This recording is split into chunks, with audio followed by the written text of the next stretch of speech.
एक ब्राह्मण ने गरीबी से तंग आकर काशी जाने का निश्चय किया। वहां उसे इतनी दान दक्षिणा मिलेंगी जिसकी वह अपने गांव में कल्पना भी नहीं कर सकता। एक दिन जब उसकी पत्नी उसके बहुत पीछे पड़ गई, पैसे वाली पड़ोसिनों से अपनी तुलना करके रेशमी साड़ियां और गहने मांगे और लीर लीर कपड़े पहने बेटी को दिखाकर ताना मारा तो उसका निश्चय और पक्का हो गया और वह काशी के लिए चल पड़ा। वह 2 बरस काशी में रहा और हर तरह का दान स्वीकार किया। यहाँ तक कि तेल और भैंस जैसा अशुभ दान भी उसने अस्वीकार नहीं किया। तामसिक दान लेने वाले ब्राह्मण को अधिक दक्षिणा जो मिलती है, उसकी रुचि अधिक से अधिक धन बटोरने की थी। वह कैसे मिलता है, इसकी उसे चिंता नहीं थी। 2 बरस में उसने हजारों रुपए जमा कर लिए। धन देखकर उसकी पत्नी बहुत खुश होगी, ये सोचकर वह तुरंत गांव के लिए रवाना हो गया। काशी से लौटते समय वह पूना में रुका। उसकी पत्नी गहनों पर जान देती थी। एक सुनार से उसने सोने के 2 हार बनवाए। इसमें उसकी जमा पूंजी का अधिकांश खर्च हो गया। सुनार लगता तो भला था, पर था धूर्त। ग्राहकों से वह बहुत शिष्टता से पेश आता था और उन्हें चक्कर नहीं लगवाता था। ब्राह्मण के हार उसने नियत समय से 1 दिन पहले ही बना दिए। हार वैसे ही थे जैसे ब्राह्मण चाहता था, बराबर 100 लड़ियों के, सही तौल, नगीनों की चमक ऐसी कि पूछो मत। हार बहुत सुंदर बने थे। ब्राह्मण की बाछें खिल गईं। बोला, तुम बहुत भले और समय के पक्के हो।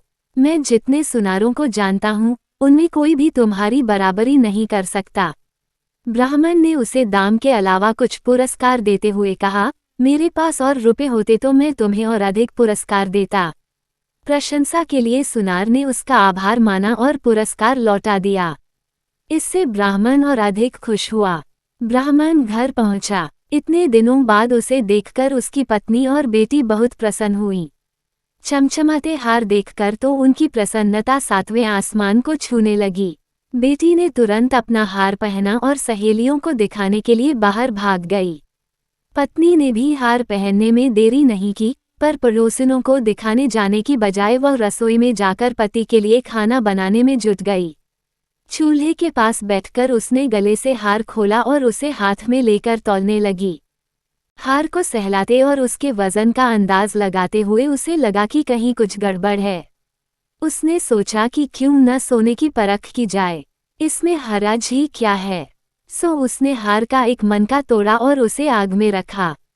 आग में रखते ही सीसी की आवाज के साथ मनके से धुआं उठा और वह लाख की तरह जलने लगा। वह सन्न रह गई। ये साफ था कि उसके भोले भाले पति को घाघ सुनार ने ठग लिया। उसे संभलने में कुछ समय लगा। फिर वह पति के पास गई और उसे भरसक धीरज के साथ बताया कि उसके साथ धोखा हुआ है। सुनकर ब्राह्मण के होश उड़ गए। ये सोचकर उसे गहरा सदमा लगा कि अपनी गाढ़ी मेहनत की कमाई उसने लाख के कुछ मनकों के लिए गंवा दी। उस दिन से उसके दिल में यह बात घर कर गई कि सुनारों पर कभी भरोसा नहीं किया जा सकता। 2-3 दिन बाद उसने पत्नी से पूछा कि उसके काशी प्रवास के दौरान घर का खर्च कैसे चलता था। पंडिताइन ने कहा, मैंने एक अच्छी दुधारू भैंस ले ली। मंदिर के पास जो सुनार रहता है न पुन्नाश्री, उससे। ब्राह्मण चिल्लाया, क्या तुमने उस बदमाश सुनार से भैंस खरीदी? हाँ, उसी सुनार से। खूब दूध देती है। उसका घी बेचने से हमारा काम चल जाता है। सुबह शाम 2-2 बाल्टी दूध देती है वह। तुमने उसे ध्यान से नहीं देखा। वह असली भैंस नहीं है। ये भैंस लाख की बनी है। अरे नहीं, ये कैसे हो सकता है? लाख की भैंस के कहीं दूध होता है भला? इसीलिए मैं कहता हूँ कि औरतों की अकलेरी में होती है। दूध देती है तो क्या है, तो वह लाख की ही। मुझसे जबान मत लड़ाओ। सुनारों को तुम नहीं जानती। कसम से, ये घास खाती है और जुगाली करती है, ये लाख की कैसे हो सकती है? अरे भली मानुस, तुम में इतनी अक्ल नहीं कि तुम सुनारों की चालाकी पकड़ सको। मेरा कहा मानो, वह लाख की ही बनी हुई है। कैसी बात करते हो? 2 पाड़े तो उसने हमारे यहीं जने हैं। चाहो तो बाड़े में चलकर देख लो, वह लाख की कैसे हो सकती है? ब्राह्मण भड़क गया, तुम्हारे दिमाग में भूसा भरा है। सुनारों की चालें तुम नहीं जानती। तुम बहुत भोली हो इसलिए तुम्हें लगता है कि यह भैंस दूसरी भैंसों जैसी है, पर वास्तव में वह है नहीं।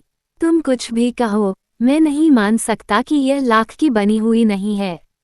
अब चुप करो और जाकर अपना काम देखो। बेचारी पत्नी पति की दशा पर तरस खाकर रह गई। वो कुछ भी क्यों ना करे, पर उसका पति जीवन भर यह नहीं मानेगा कि यह भैंस लाख की बनी हुई नहीं है।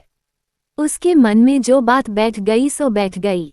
घोर निराश होते हुए भी ब्राह्मणी ने अंतिम प्रयास कर देखना चाहा। सो वह बाड़े में से भैंस को आंगन में लाई, उसके कान के हल्का सा चीरा लगाया और पति को रिसता हुआ खून दिखाया ताकि उसे कोई शक न रहे कि वह सजीव प्राणी है। लाल खून देखकर ब्राह्मण पत्नी पर बरस पड़ा, बेवकूफ औरत, तुम अब भी यह मानती हो कि जो भैंस तुम पुन्नाश्री सुनार के यहाँ से लाई वह असली है, लाख की नहीं है। तुम सोचती हो कि तुम मुझे खून दिखा रही हो, क्या लाख का रंग लाल नहीं होता? अब तो मानोगी कि यह भैंस लाख की बनी है, या तुम भी मुझे धोखा देना चाहती हो? गांव के बड़े बुजुर्ग ब्राह्मण को ये समझाने आए कि उसकी भैंस सचमुच सजीव प्राणी है, पर उसकी धारणा टस से मज नहीं हुई। पुन्नाश्री सुनार से खरीदी भैंस लाख के अलावा कुछ हो भी कैसे सकती है? लोग ये कहानी संस्कृत के एक श्लोक को समझाने के लिए कहते हैं। वह श्लोक कुछ यूं है, मूर्ख स्त्री, ये दूध देती है तो क्या, ये घास चरती है तो क्या, यह पाड़े जनती है तो क्या, तुम सुनार की चालें क्या जानो? तुम कुछ भी कहो, ये भैंस लाख की बनी है।